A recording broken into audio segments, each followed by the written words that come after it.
Sailing is wonderful. The wind, the water, the solitude, forgetting your troubles. But as the saying goes, a boat is a hole in the water that you throw money into.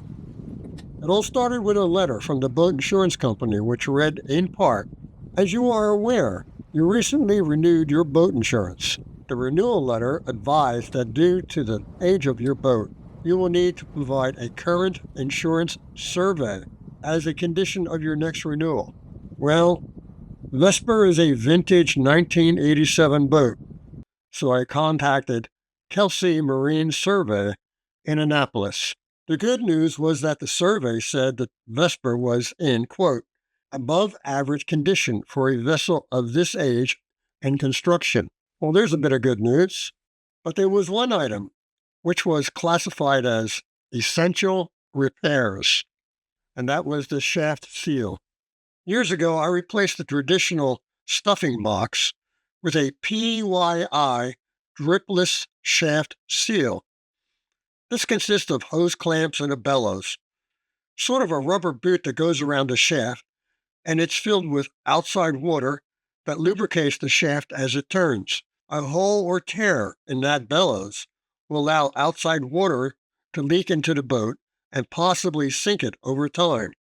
Turns out that this bellows needs to be replaced every 4 or 5 years, and of course, mine was never changed out.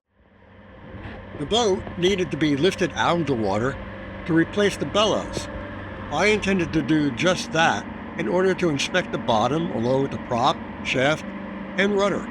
Besides all that, I needed to apply a new coat of bottom paint to keep the bay creatures from hitching a ride. I always get a bit nervous to see my boat lifted out of the water with just 2 big straps. The lift operator used a pressure washer to blow off all the muck, and to my surprise, it didn't look bad at all. This was going to be a quick out and in since the work needed shouldn't take that long.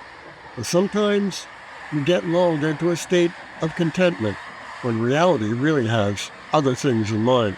For instance, I forgot about the soft grounding, or maybe it wasn't so soft, that I did early in the season. So the rudder and the keel are going to need to be repaired. Soon after the boat was power washed and then placed on stands out of the water, I got an urgent call from the marina service manager. They had discovered cracks in the hull near where the rudder post comes out, and they were located both on the port and starboard sides. Returning to the boat with my trusty Dremel in hand, I decided to grind down the cracks to see how extensive they were. The damage looked quite severe to me, but after a consult with the fiberglass man, he said it was no big deal, that they could fix me right up. I don't think this had anything to do with the soft grounding I had earlier in the season. At least that was my opinion, and I'm sticking to it. In a little while, I received photographs from the yard of the work they had done on the cracks. Looks pretty good to me.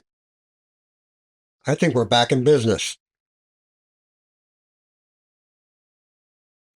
But then there was the issue of getting the shaft out to replace the shaft seal. Unfortunately, the shaft coupling was rusted in place, which required that the shaft be cut in 3 separate pieces. All after a month of being out of the water for what started off as minor repairs and turned into major repairs. Vesper was launched this week, and yesterday we came down to take her out for her first sail. However, things didn't go as planned. Check out our next episode to see how things went terribly wrong with the repairs to the boat. Thanks for watching.